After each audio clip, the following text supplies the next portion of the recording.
Tiny Creatures, The World of Microbes by Nicola Davies and illustrated by Emily Sutton.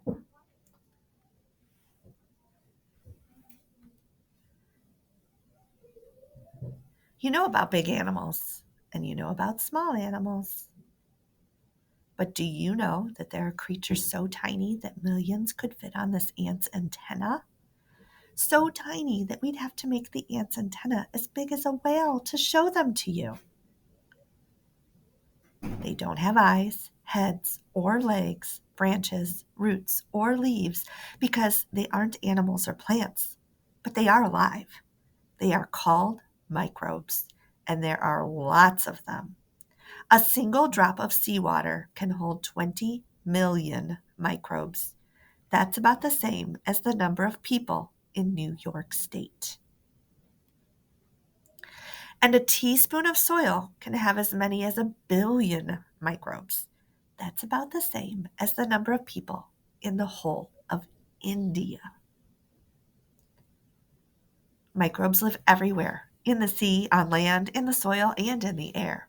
They live in places where nothing else does, like in volcanoes or inside rocks or at the back of your fridge. They also live on the outside and inside of plants and animals. Right now, there are more microbes living on your skin than there are people on the earth, and there are 10 or even 100 times as many as that in your stomach. Don't worry. Although some microbes make you sick, the ones that live in you and on you all the time help keep you well. But even though they are too small to see, they are not all the same. There are lots of different kinds, more than there are different kinds of animals and plants. Some are tinier than others, as different in size as ants and whales. Poliovirus, one of the smallest microbes. Paramecium, 2,000 times bigger than the poliovirus. Some microbes are round, some are skinny, some have wiggling tails, some look like daisies, some look like shells, some are squishy, some look like spaceships, some look like necklaces. Microbes can eat anything, plants, animals, alive or dead, even oil and rocks. They're too small to have mouths, so they just soak up what they need through their skin. That's why the things microbes eat don't disappear in bites. They change slowly into something else. Food into compost, milk into yogurt, rocks into soil. And when microbes are well fed, they are really, really good at making more microbes.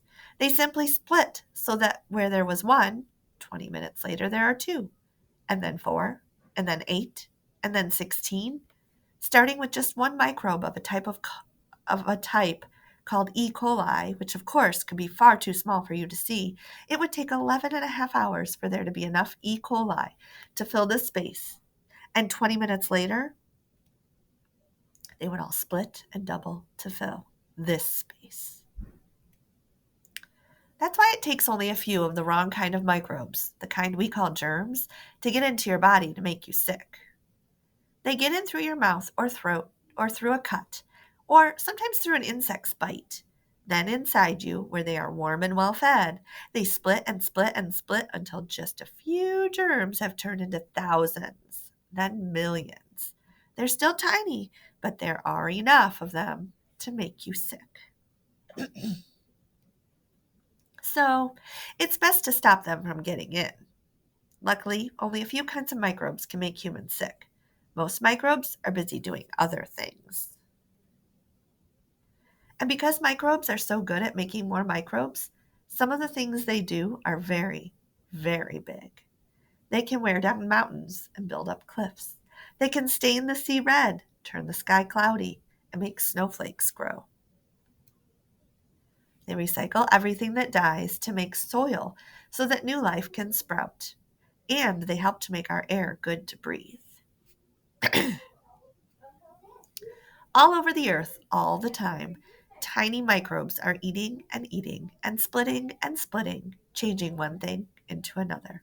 They are the invisible transformers of our world, the tiniest lives doing some of the biggest jobs.